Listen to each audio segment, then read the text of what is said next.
Now, from your weather authority, meteorologist Cody Bailey.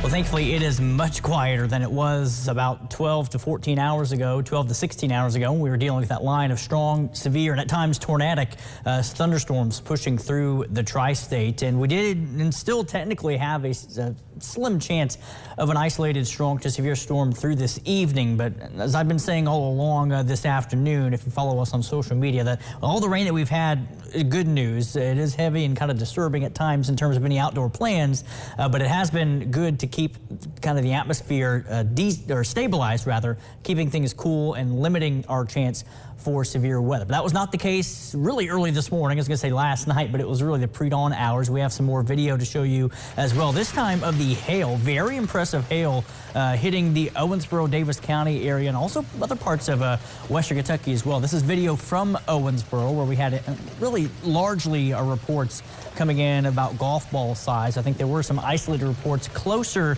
to maybe the baseball size range.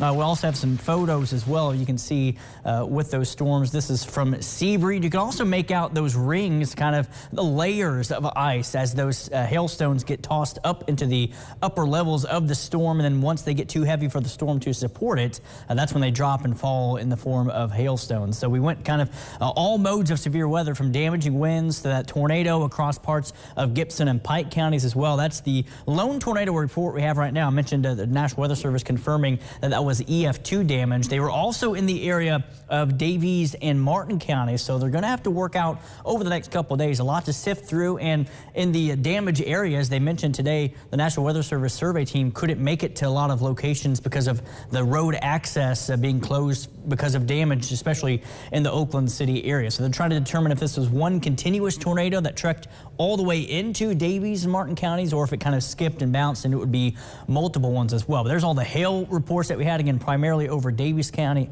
Kentucky, and a lot of wind damage as well up in DuBois County. Some power lines snapped and toppled over in the Jasper area and rural areas of northern DuBois County. The only thing on our alerts map right now is what's left of the wind advisory that will run through the overnight hours, primarily in our eastern counties, but that was allowed to expire, or actually canceled early for the rest of the tri-state. The wind's not quite to that criteria. We'll see if the National Weather Service in Louisville scales that back as well. And again, I mentioned the Storm Prediction Center is maintaining a marginal risk for most of the tri-state through later this evening. And we do have a stronger storm trying to push into southern Muhlenberg County down to the south and southwest of Greenville that has the potential for some 40-mile-per-hour wind gusts with that, in addition to a little bit of thunder and lightning and some heavy rainfall. That is below severe level. So again, not expecting anything to ramp up here through this evening. Wouldn't give the all clear necessarily because the Storm Prediction Center is holding on to that slim chance of a severe storm. But with all the rain that we've seen today, it's really kept things calm and stable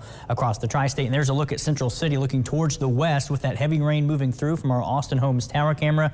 The rain has let up considerably here in the Evansville-Henderson Metro. That's our Heads Construction tower camera looking down on the US 41 strip. And then finally, downtown Evansville from the top of the Fifth Third Bank building, looking down at the old courthouse and the Lloyd Expressway as well. From our Everything Exterior roofing tower camera. Temperatures are holding pretty steady. We hit a high of 74 degrees today officially. That was at about 2 a.m. before the rain and storms moved on through. But for the most part, everyone holding steady right around or just under 60 degrees, including 60 at the airport in Evansville. Today, down to the south, a much different story. It is a rare high-risk day, but kind of similar to what we're seeing, checking in with some of the station's local coverage down in the Birmingham area. All of this rain is also kind of stabilizing things down there. So some good news because it is a high-risk day.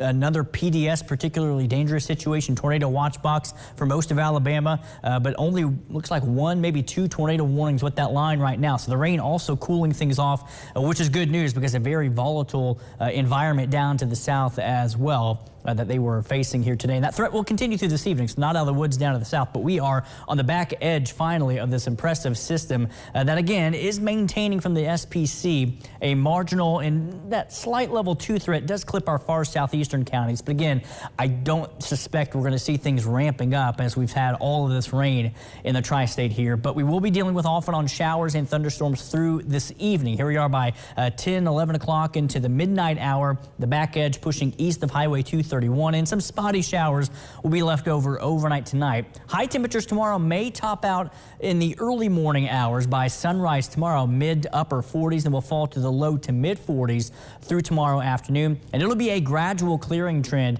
We'll get the rain out of here by midday tomorrow, but the clouds may not get out of here until just before sunset tomorrow evening. 6 o'clock, most of us starting to clear out. Then we clear out considerably by tomorrow night, but temperatures drop as well below freezing for the start of a chilly Monday morning. But our St. Patrick's Day overall looking pretty nice with high temperatures 55 to 60 degrees. We're back in the 70s on Tuesday, which will likely be the pick day of the next several days. Another system bringing showers and storms as we head into Wednesday, as we turn very windy as well. Then back below normal in the low 50s on Thursday, then rebounding back to near normal Friday, and then back above normal with highs in the mid 60s Saturday with another chance of a few scattered showers.